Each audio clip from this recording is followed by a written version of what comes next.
Welcome to University Drive, your pathway to the transformational work of University of the Bahamas.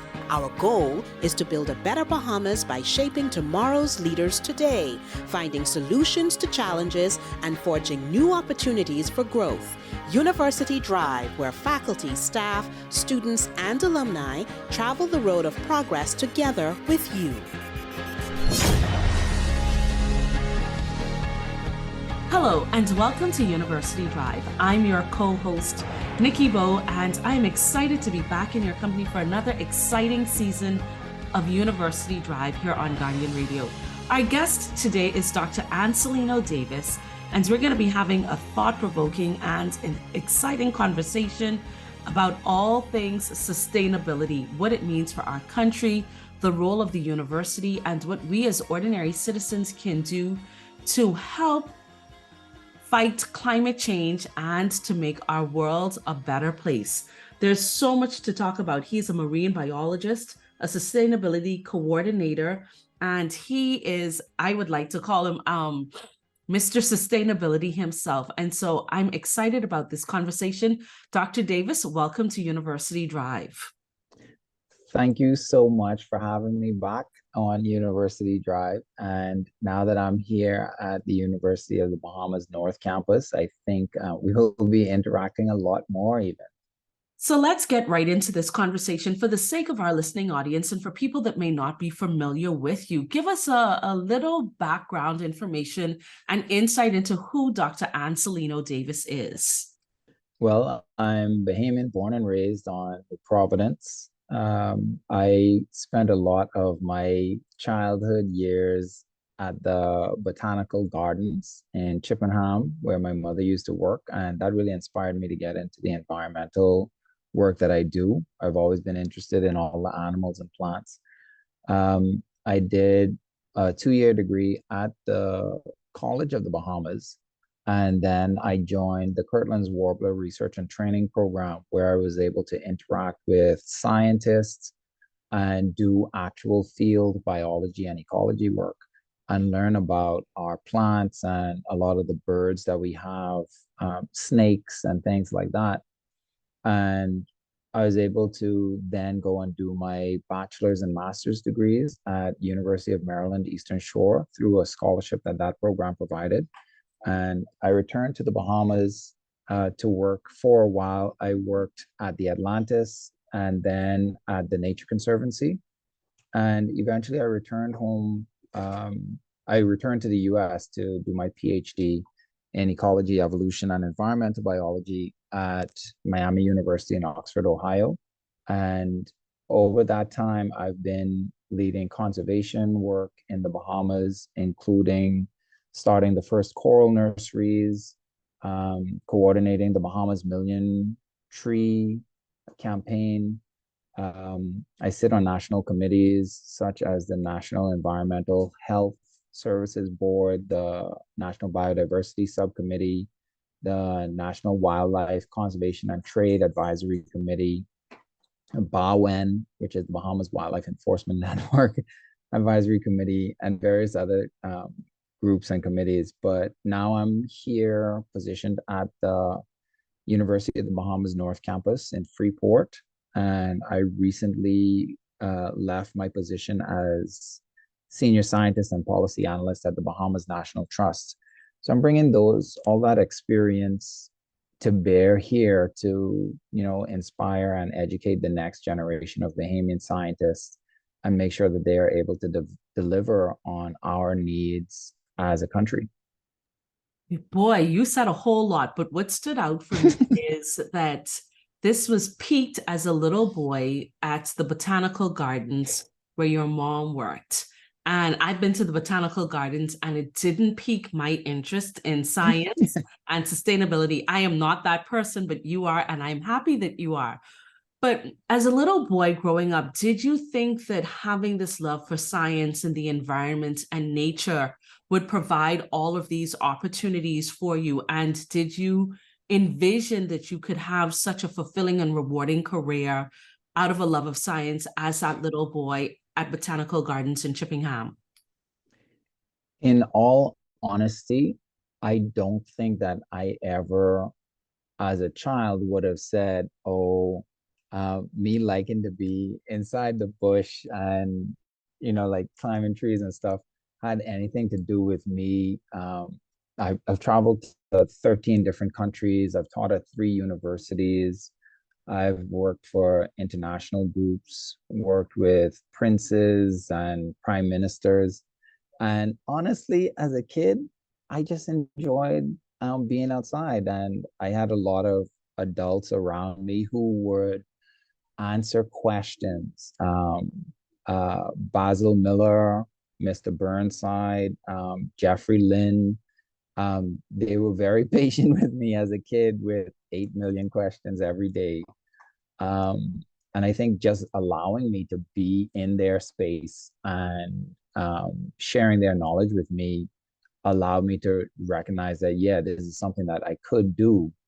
I know that they've all told me independently that they're proud of where I am now. And I think that was really important early on. But no, I had no idea that it it would end up like this. You said you were just a little boy liking to be inside the bush. And when we talk about the bush, we for different people, it has a different meaning. It has, different levels of importance. For some, it's not important. For others, it's very important. When you talk about the bush, what is the role of the bush in our ecosystem, in our environment, and why should we not disregard it as just the bush? It, this is one of those conversations that I have all the time with my family and friends and colleagues. And I'd be riding in a car with someone, and I can say, "Oh, that's an invasive species. That's an invasive species. Oh, we could eat some of that. Um, that tree is poisonous. That tree is not from the Bahamas." And they're just like, that's just bush. Let's just have a regular drive like regular Bahamians. Um, and honestly, I often say things like, "Oh, I just like being in the bush," and I kind of say it flippantly, but um, when I'm with other colleagues, I would say that I'm going into the coppice forest or the blackland coppice or the whiteland coppice or the pine forest and be very specific with my description of what type of forest that is.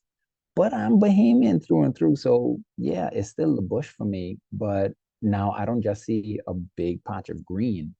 I can see these, 80 or 90 different species of plants that I can identify. And I also can acknowledge their importance for the Bahamian environment. Every time it rains, what is going to absorb that water, right? The plants are sucking it up.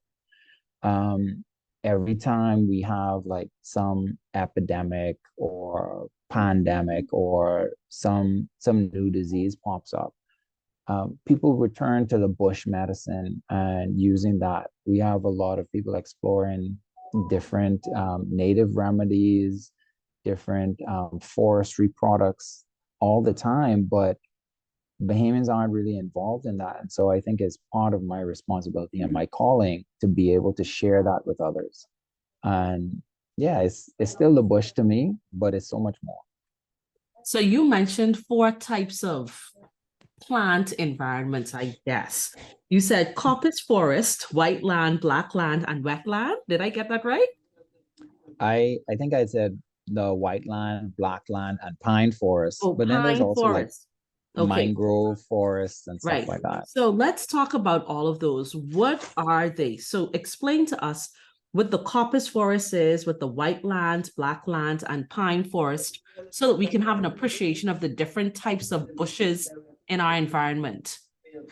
Okay, so pine forest, firstly, that's the areas that have pine. And we only have 4 islands with that. So if you're on New Providence, Andros, Abaco, or Grand Bahama, you know what a pine forest looks like. Unfortunately, if you're south of those islands, you wouldn't grow up with pine trees and pine forests around you. And those pine forests is not just pine. It has in the understory below the pine trees, there's a lot of palm that we use for like thatching and doing our basket weaving and stuff on different islands, as well as you have poisonwood and other species that our abaco parrots would eat or pigeons would eat and things like that. We have mangrove forests, which are the wetlands that run along the coast of all of our islands. And those include black mangrove, white mangrove, red mangrove. And when we have major storms and hurricanes, those are the ones that are protecting our coastline from the heavy storm surge, right? And unfortunately, we're ripping out a lot of them and we don't pay as much attention or place as much value on them. And now as you get inland from those marine areas, all that sandy soil and that area that's had sand on it for a long time, that the soil there is kind of white because of the sand. And so people would call that white land coppice. And as you go further inland on the bigger islands where the forest has been growing for a long time, all that leaf litter has fallen, animals have died over the years. There's different like feces fertilizing it, little bug parts and all of this stuff. That rich, dark soil that you find inland, that's why we call that black land coppice. But at the same time, these are very basic characterizations that scientists that study these environments don't use them anymore, but they are a part of our natural science curriculum in the Bahamas.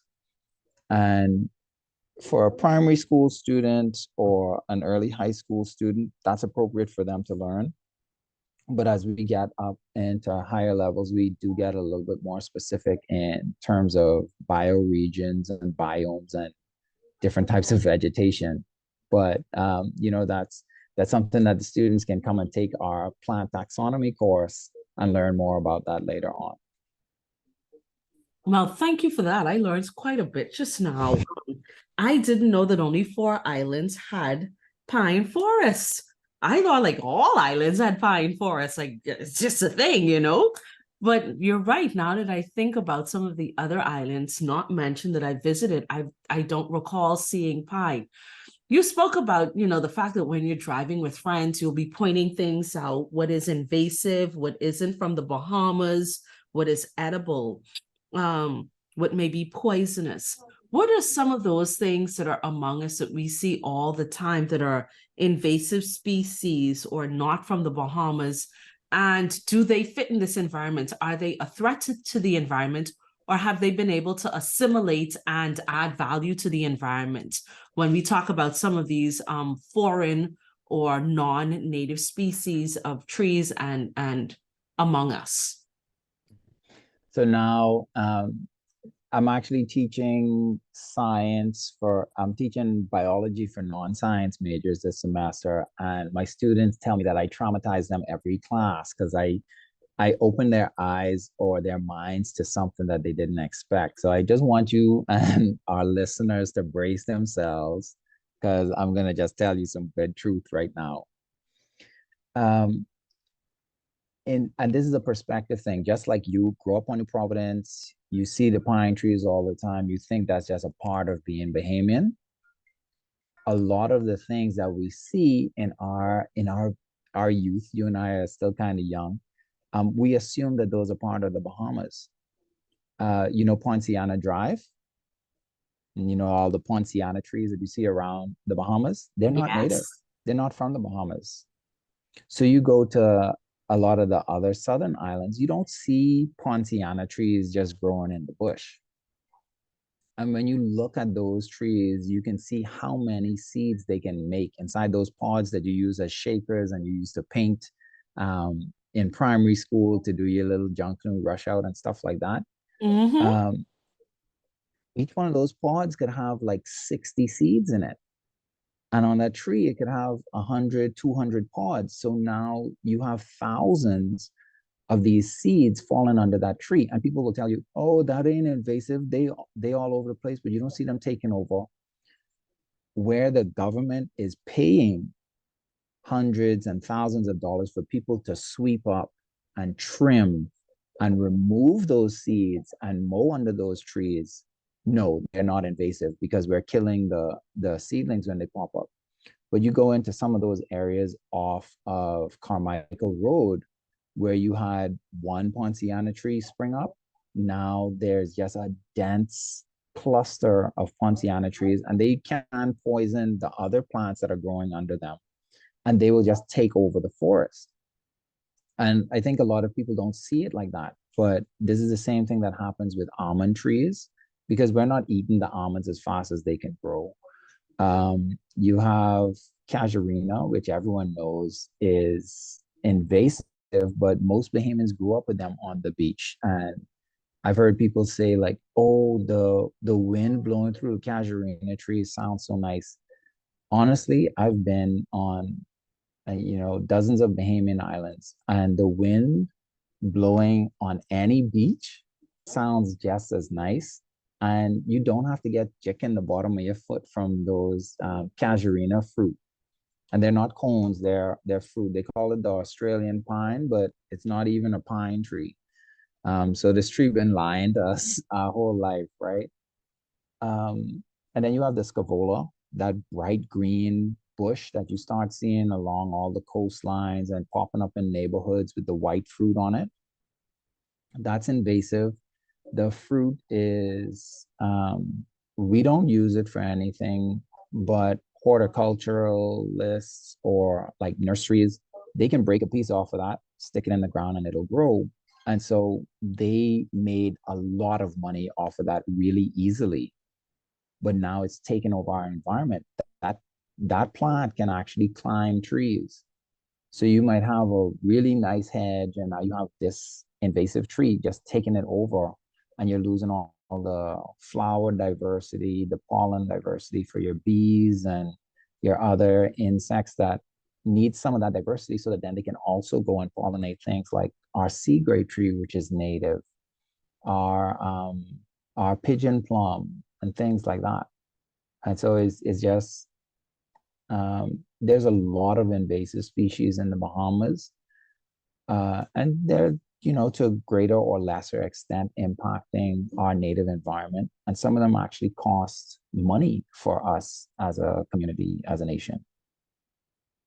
Listen, that was a lesson. Yes, it thanks for the disclaimer so that I wasn't overly traumatized, because you couldn't tell me that Poinciana trees were not native to the Bahamas. And you're right. I mean, I'm on Poinciana Drive, being at our campus in New Providence, right? And you see it makes a canopy across the street because there are trees on both sides that create this beautiful archway almost. Question. Are the roots of Poinciana trees aggressive? And is it something like, should certain trees, because I'm thinking about this and I can see my neighbor's yard, she has this beautiful Poinciana tree. And I asked her the other day if I could have a picnic under the tree because it's so beautiful, right? With my little ones. And I was like, this is like the perfect setting. But I also noticed the roots of those trees. Like, are certain trees the type of trees and have root systems that shouldn't be planted close to buildings? And what are some of the ones that you could list off of the top of your head that could cause some damage? Yeah, so and this is where we're talking about sustainability, right? We often import these plants and trees to the Bahamas, but we don't import the culture that's associated with them. And we don't understand exactly how they exist.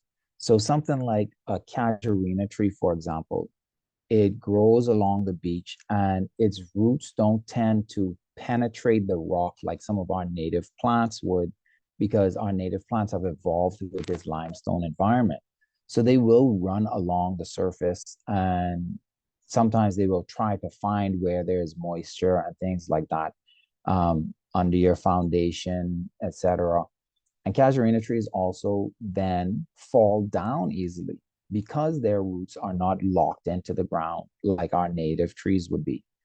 So when that casuarina tree is near your building or your house, it can grow very, very tall, 50, 60 feet tall.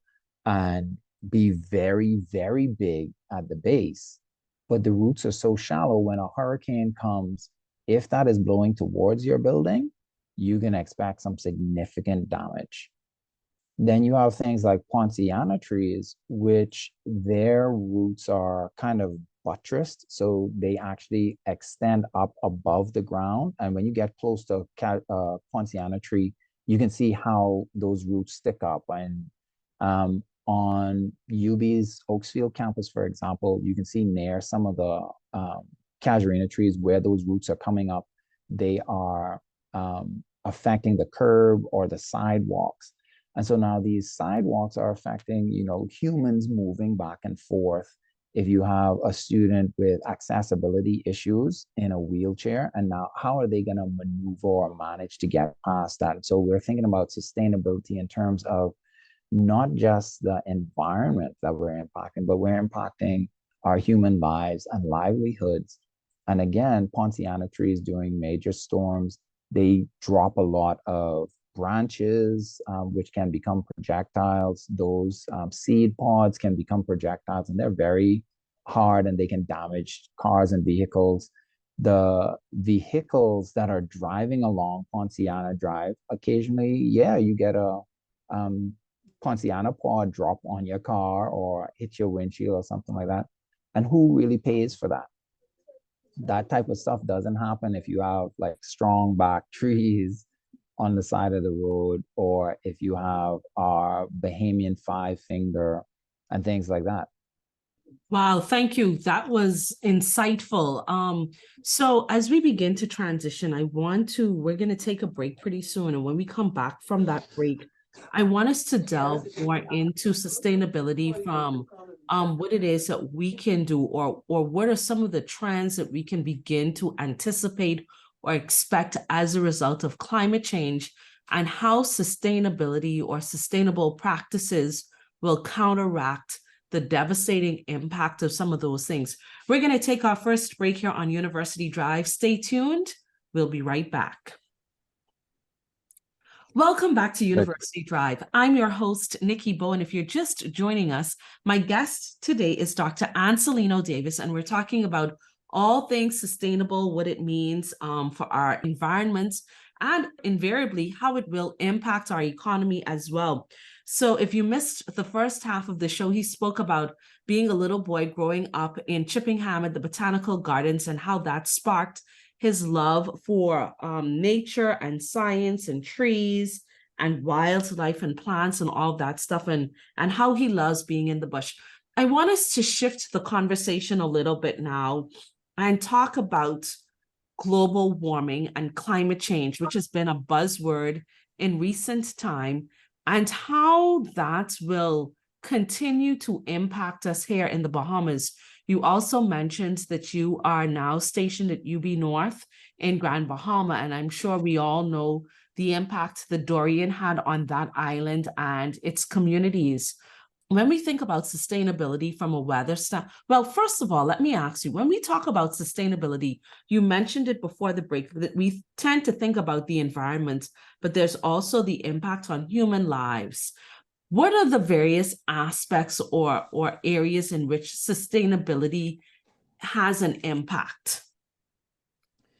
So sustainability really is about being able to maintain your system in a way so that it can continue to be done, or your processes can continue to be carried out in a way that you enjoy it today, but you don't reduce the ability for the next generation to enjoy the same resources and activities, right? That's that when I'm talking about sustainability, that's generally what I'm talking about. And so some of the key things that we want to look at for us, we have things, I break sustainability into social, economic, and environmental, and I call it seeing sustainability, right? Socially, if you treat people in a certain way so that they can then be healthy, happy, self-actualized, educated in the area that they want, and participate in the community and economy in a positive way, that's socially sustainable. So everything that we talk about with education, healthcare, um, economics, making sure that people have jobs, that's all sustainable. Um, Economically, again, we're talking about the jobs and the education. Are people educated in a way that they can make the money that they want? But also, are we protecting our resources? So economics is not just about money, because money isn't actually a resource. Money is a tool to translate between resources. So we have things like our time, our energy, our space, and the matter, the things, the items that make up the world. Those can be sold, borrowed, stolen, shared. And how are we thinking about these in a way that we can use our land today, but still have it available for the future? If you go and clear cut a piece of land and extract all the aragonite and dig down into the groundwater table, you are able to sell that wood, you're able to sell that aragonite, and now you have a hole in the ground that maybe has water there. But once you dig into that groundwater table, now you can't drink that water anymore. And when the rain comes down, it's not going to settle in the same way.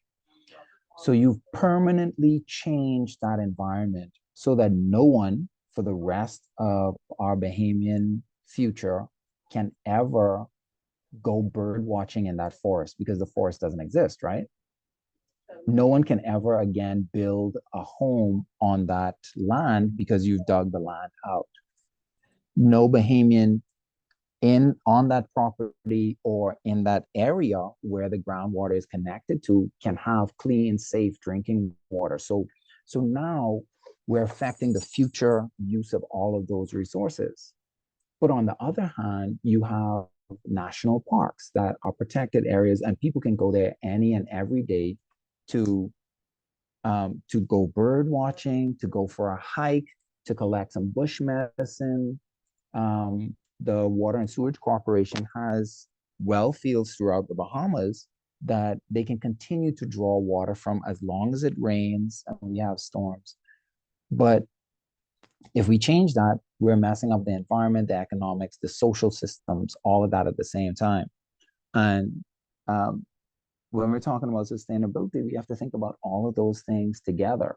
And that's what I'm trying to encourage people in the Bahamas to do a little bit more, to think about the entire system and connect it.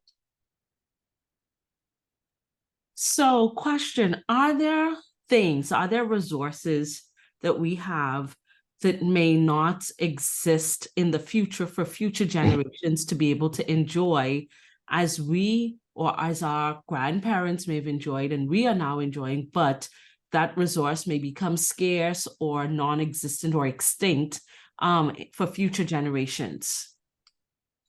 So beaches and forests. Right now, with the acceleration of climate change, we may see sea level rise that actually eliminates a significant percentage of the Bahamas, and that starts with the coastlines. So all the beaches that we're going to now that we enjoy, or those big, broad fishing flats, in some areas of Andros, you could walk out for almost a mile and not go above your knee when it's at low tide, right? But with climate change, as those sea levels rise, those places may never be exposed again, or they may become so deep that you no longer have that wading area for you to go out as a bone fisherman or as a flats fisherman.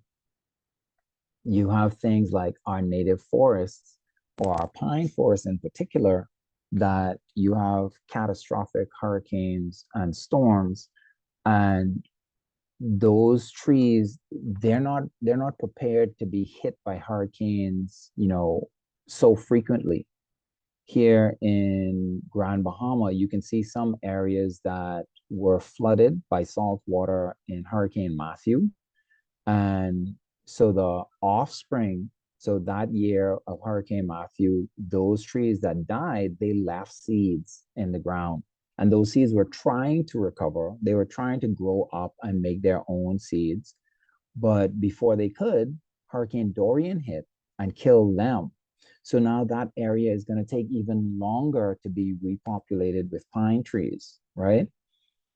So some of those things, some Bahamians may never get to see that long drive in Grand Bahama with just pine trees anymore.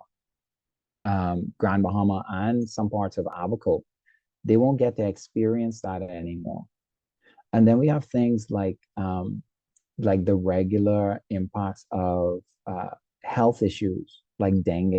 You have areas that are going to be flooded more often now, areas where the water is going to sit more often as sea level rises. And so those mosquito populations, they're going to be more common. We, in our efforts to suppress the mosquito population with spraying and stuff, we're going to be killing all of our other insects. So now you're going to have those ganap and mango trees that don't have the pollinators to pollinate them. So you're not going to get as many mangoes as you used to. Our Bahamian kids won't get to see all of those pretty pink butterflies that used to be out at the cricket club and the botanical gardens. Those won't be around anymore for them to see. So there's a lot of different things that are going to be changed and impacted by climate change. But the humans are probably the most at risk because your house gets destroyed this year and you took 30 years to build that or to pay that mortgage, and you don't know if there's another storm coming in 10 years.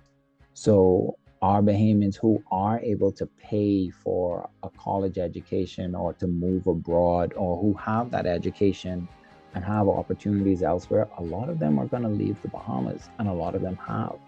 And so we're going to lose our most important resource, which is our people and our culture.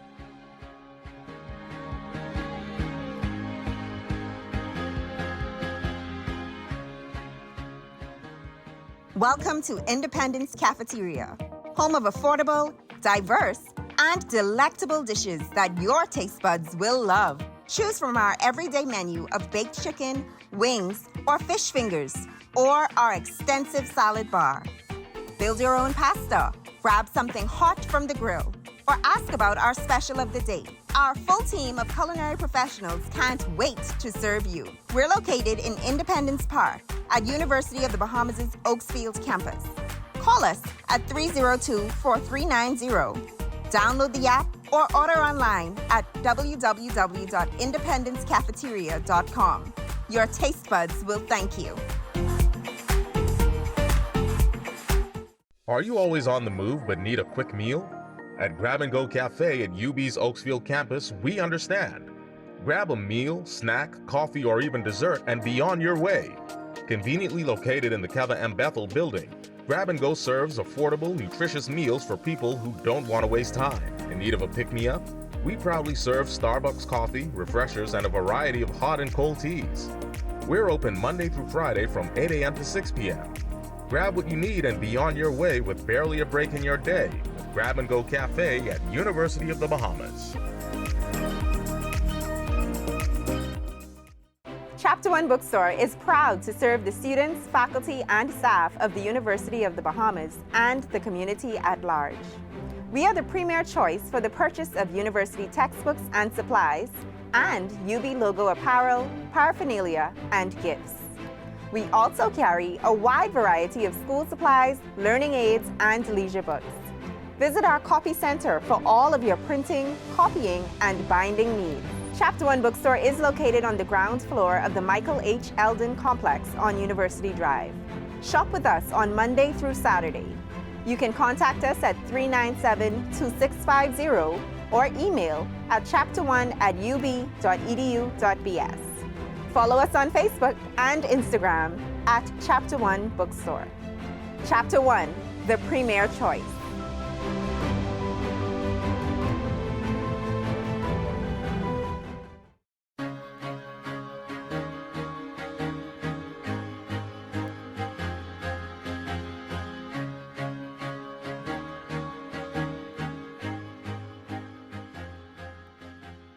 Dr. Davis, you said quite a mouthful. You spoke about the coastal lines and sea level and beaches and forests being impacted by sea level.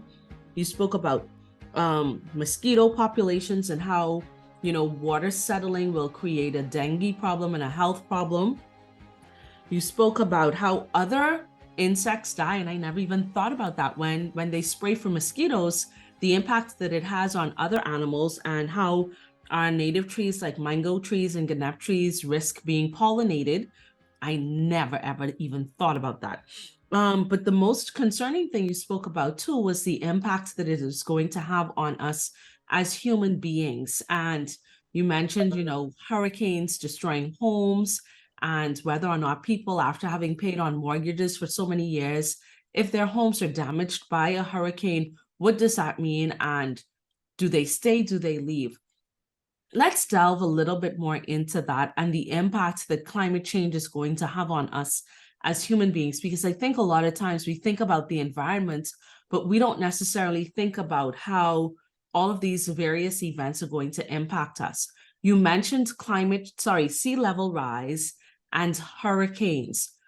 Earlier this summer, there were fires in Canada, wildfires in Canada and California. We saw record-setting temperatures all over the world, where with the heat index, temperatures were like in, the 100 degrees consistently. These are just a few things. And I'm sure as winter approaches in some parts of the world, we can expect snowstorms and blizzards and other weather phenomenons. What are some of the things that scientists are anticipating will or can or may happen? And how are we to prepare ourselves for these eventualities? Well, I think a lot of us do get caught up and stressed out about all of these things that are happening around the world. Those temperature changes and those forest fires and stuff, there are a lot of things that go into that. But for example, when we think about the Bahamas, and this is where I want to focus the conversation, what are our natural resources that are important to us? And how do they affect our lives and livelihoods? The pine forests, for example, throughout Grand Bahama and Abaco, those pine trees that got killed by Hurricane Dorian, a lot of them are still standing. And that's actually a fire regime ecosystem. So naturally, that ecosystem causes fire within itself periodically, which then refreshes the ecosystem or restarts it so you can get more small trees and stuff like that. But those standing dead pine trees, that's a lot of firewood. So the next time a fire starts in those areas, that could be devastating, and not just for the pine forest ecosystem, which will burn hotter and longer than it normally should, but then all the people that live nearby are going to have to deal with the smoke and the long burning forest fires because of that. And how do we manage that? We honestly, with all the technology that we have in the world, there's very little that we can do to prevent another Hurricane Dorian at the point that we are at now. And that's really scary.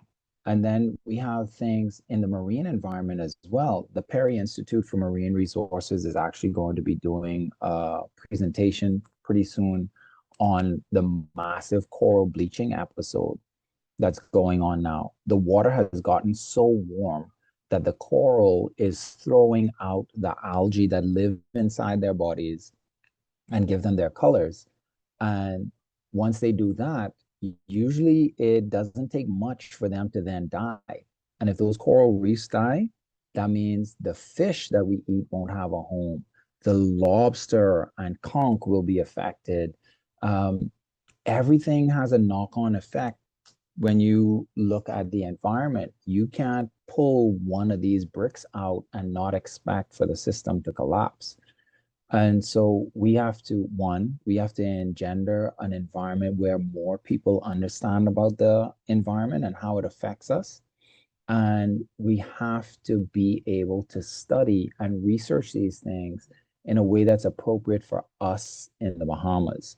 And that's what we're doing here at UB North with the development of the environmental science bachelor's and master's programs and the marine science master's program, so that our students that graduate from these programs are going to be able to not just get a job in the environment, but also when they're looking to their politicians or when they're developing their community programs, they better understand how they are connected to the environment. You said some very enlightening and thought-provoking things, particularly about the forest, the pine trees that were damaged by Dorian but still remain standing. So they're dead, but they're standing, and now they're a fire hazard. And sometimes these are things that we don't think about. And what do we do? Do we leave them, keep them standing? Do we cut them down? Like, how do you mitigate against having another possible catastrophe as a result that something that was a natural disaster? Mm-hmm.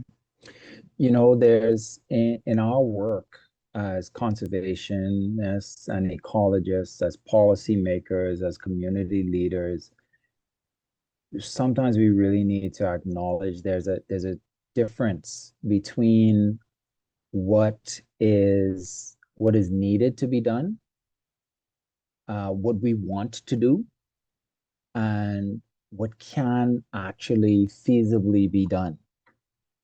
In the Bahamas, I would tell you honestly, we do not have the funding, the people, the mechanical resources for us to go and remove all of those standing dead pine trees. Until recently, we didn't have legislation for people to come in and collect forestry resources legally in a way that could be sustainable and could be monitored and managed. We now have a Forestry Act and a forestry department that can handle that stuff.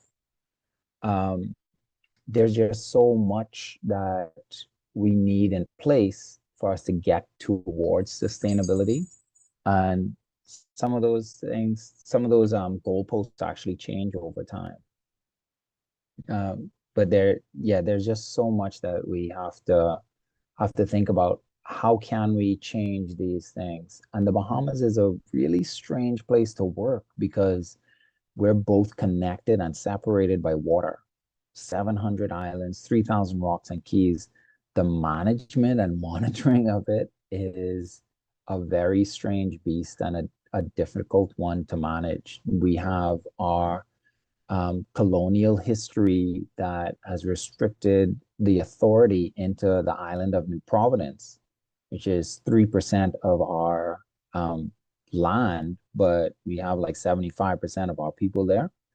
That doesn't make a lot of sense. And honestly, the risk that we have if there is a major catastrophic storm that hits that island, we have not empowered the islands around New Providence to come to the rescue of our main population.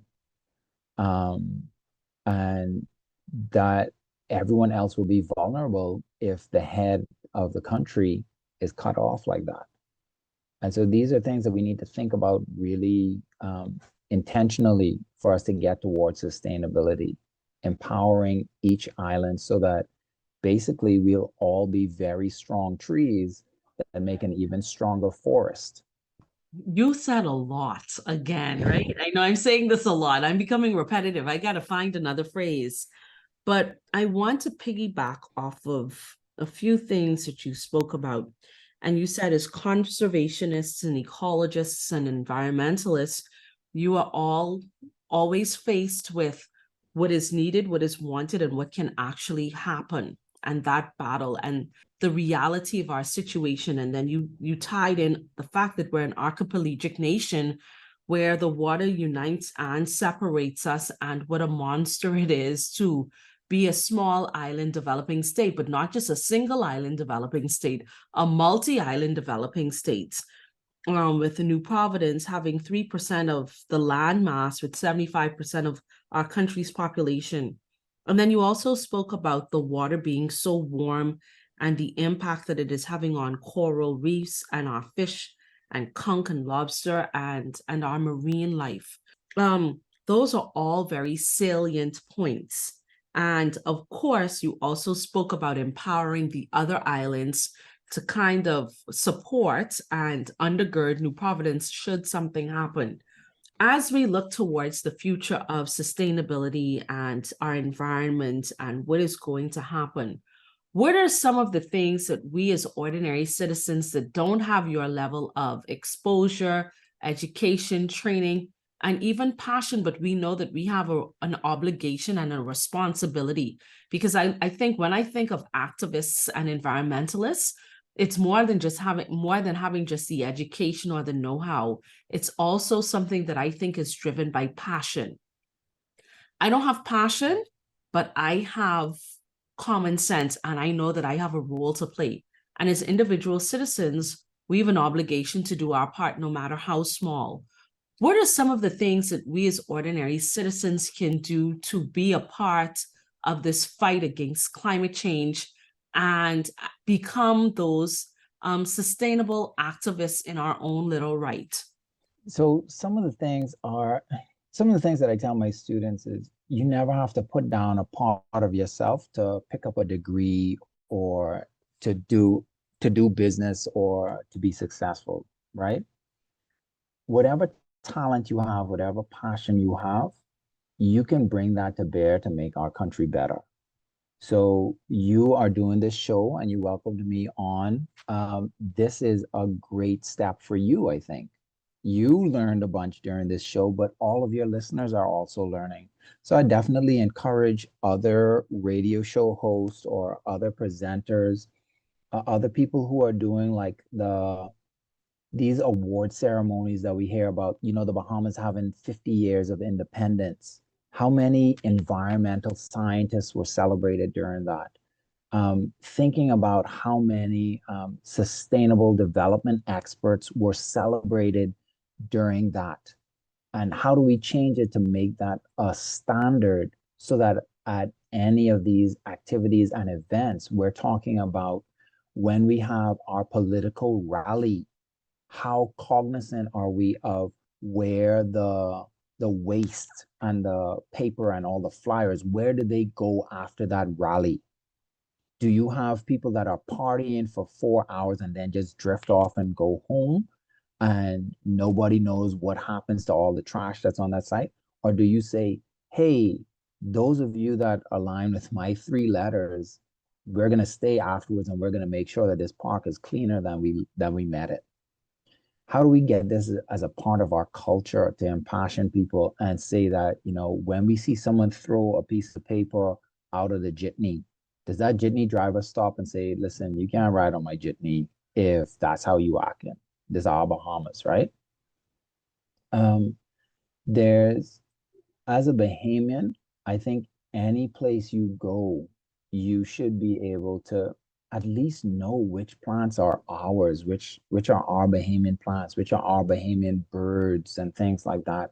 And to say, I won't destroy or damage this. I will promote this and make it better. And today you learned about some plants that are not Bahamian, but you can go on to a website like the Leon Levy Native Plant Preserve website, and you can see about all hundreds of different Bahamian plants that you can learn about and see which ones are pretty that you might like to keep in your yard. Reach out to figure out how to get them or how to protect them and propagate them so that then you will attract those birds and butterflies to your yard. But I need to also stick a pin there and interrupt you. Yeah. Could you repeat that website again? The Leon Levy Native Plant Preserve. Can you spell that for our listeners? Leon Levy, Leon Levy preserve.org. I think it's levypreserve.org. But you can go on to the Bahamas National Trust website and find out about a lot of the things that they're doing. And you can think about, taking a degree or just a course at University of the Bahamas. And I'll be delivering some courses like GIS for advocacy or mapping for advocacy and the environment. so that people can know how to find things online and how to make maps, how to see where these impacts are happening, and just educate yourself about things that are going on in the Bahamas. I think education is the key to everything. And I guess it's fitting that I'm here at UB now, but just learn one thing about the Bahamas each day, and I think that would change our whole country.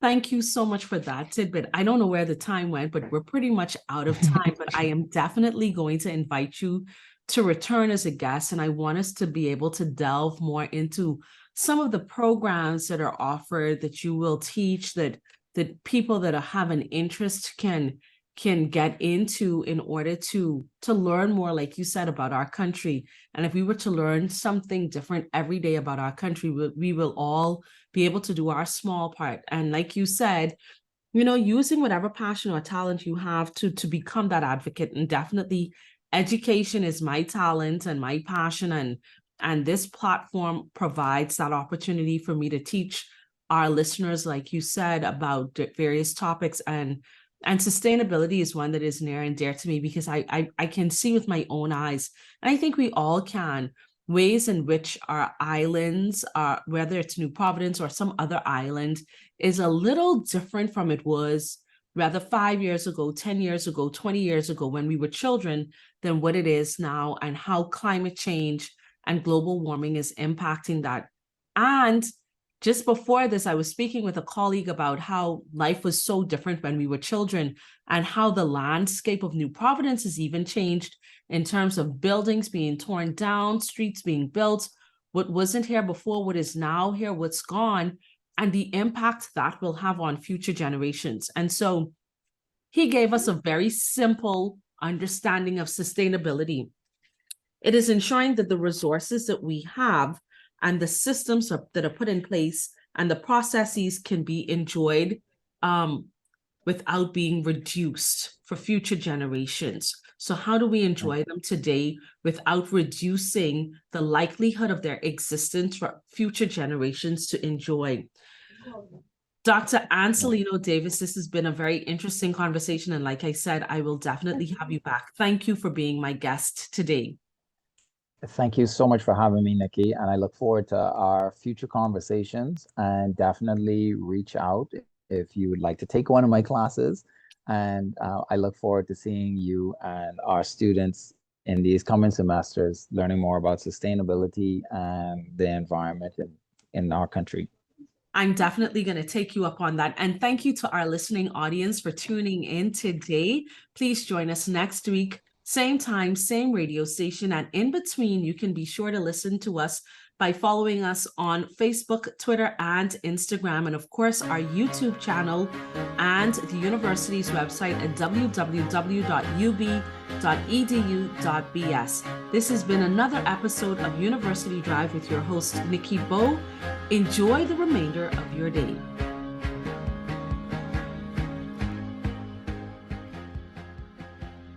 University Drive is a production of the Office of University Relations and the Communications and Creative Arts Academic Unit at University of the Bahamas. All rights reserved.